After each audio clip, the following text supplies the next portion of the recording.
欢迎来到 News TT70，点击订阅频道，不要错过当天最热门的新闻。简单自然实属杨紫，粉色短袖加日常的妆容，肉肉女生也可爱。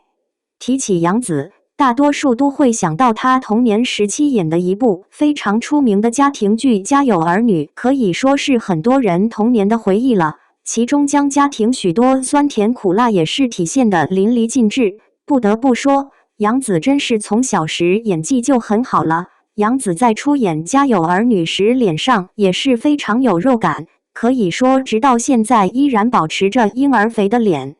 这次的杨紫穿的是一件粉色的短袖，粉色选择的是不那么夸张的浅粉色，低调简单。浅粉色有一种很明显的少女气质。发型上，杨紫也没有选择显成熟的中分发型，而是选择了两边齐刘海，看起来就会比较的年轻，肉肉的脸显得很可爱。杨紫因为自己本人大大咧咧的性格，所以被粉丝亲切地称为小猴子，也是暗示她这个不得安分的性格。这样的杨紫看起来也很可爱啊。杨紫本身的穿衣打扮并不会太注重好不好看，而是更注重自己穿起来是不是舒适。从衣袖就可以看出，杨紫穿的是一件黑色的棉服。在这种寒冷天气，外套的选择也是少之又少，百搭黑色是不少人的选择，杨紫也选择了。当然，我们所能看到的杨紫当然是很美丽。营业时的杨紫与平时确实有所不同，丝质的西装衬衫搭配黑色的中长裙，细腻又很淑女，这样的杨紫还是我们所熟悉的她吗？毕竟她可是有着小猴子称号的。黑色长裙确实是显淑女，搭配的是衬衫，看起来就很中规中矩。当然，白色的衬衫也是不错，白色的衬衫搭配杨紫那么白的皮肤，看起来就很清新。其实白色衬衫对于黑皮的妹子来说并不算太友好，由于衬衫本身就有拘束性，加上大部分的衬衫都是亮白颜色的，所以在这样的衬托下，自己的皮肤就可能被衬托得很黑。对于杨紫这么白的皮肤，当然是毫无压力的，扎上一个高马尾，看起来就更加清爽了。现在的杨紫也一直都是短发，短发的她看起来确实很精致，很温柔啊。夜色下的悄然一瞥就可以看出，虽然杨紫表面是大大咧咧的性格，其实她的内心还是一个小女生。这样性格的杨紫与各类明星的私交都很好，真的是太羡慕了。肉肉的女生对于自己的身材或者脸型都会很烦恼，但其实肉肉的女生对于一些衣服的驾驭是其他女生都驾驭不来的。毕竟穿搭很重要的还是要看脸型，无论是什么样的风格，最应该选择的就是与自己相貌相符的。杨紫减肥之后成为这样，紧身的牛仔裤竟然能穿成皱皱裤。娱乐圈中的明星们大家都再熟悉不过了，我们今天说的是杨紫，大家是很熟悉的吧？现在的90后和00后应该都看过《家有儿女》，这部剧也是陪着我们长大的，现在他们也长大了。杨紫的演技是非常好的，现在也变瘦了，穿搭也很时尚了，我们一起来看看她吧。之前的时候在机场看到杨紫，大家都说她有点胖，但是这一次出现在机场是成功的瘦下来，穿着长款的风衣很有气质，下面穿的是紧身的牛仔裤，这样看起来减肥减的有点太瘦了，腿都变细了，紧身裤穿出了皱皱裤的感觉。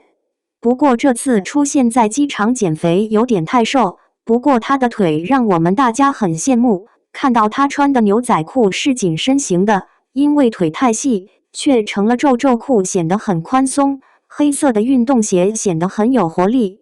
杨紫这样的穿搭出现在机场，从她的背面看起来是瘦了很多，腰部也细了很多，突出了小蛮腰，手里拿了一个白色的包，成为了全身黑色穿搭的亮点了。紧身裤都被她穿成皱皱裤，这腿太让人羡慕了。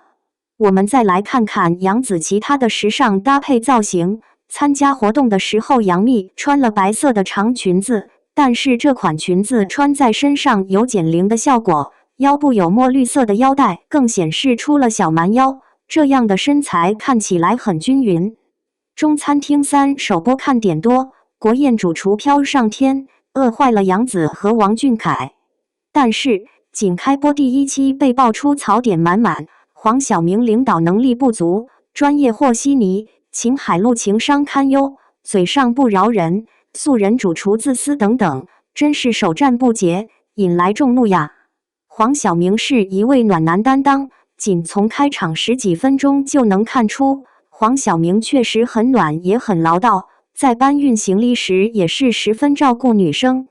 在安排住宿时也是自己去住最小。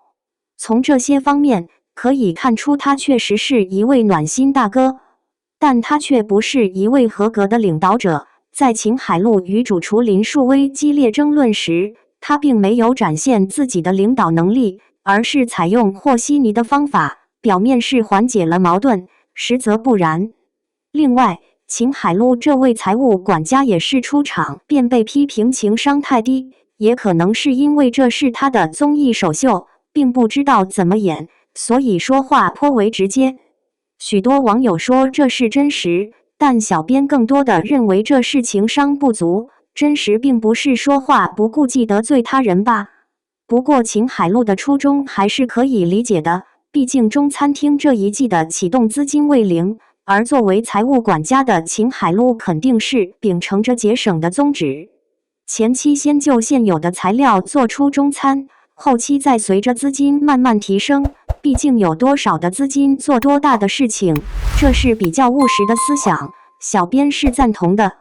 林树威这位国宴主厨的思想则不同，也或许是因为平时的做菜习惯皆是使用顶级的材料，所以不想将就，所以很有自己的想法，认为紫菜蛋花汤太简单，不符合国宴标准，认为荤菜的猪肉不宜过多，只此一样便好。另外，最令人无语的便是林树威这位素人主厨在菜市场买菜的行为，真是让人反感。明明此次是做中餐，而且本来就没有启动资金，这位大厨还随便买一些做西餐的食材，可以理解这位大厨不愿让自己的国宴级别的厨艺露怯，但小编认为还是应该务实一点，考虑一下餐厅的现状，考虑一下伙伴们的心情，毕竟这是合伙开店。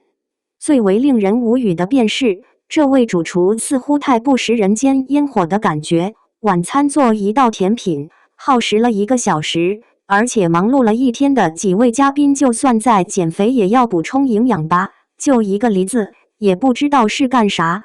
最后众人都没有吃饱，最惨的还是杨紫和王俊凯这2位小萌新，毕竟话语权不大，就算饿也不能说呀。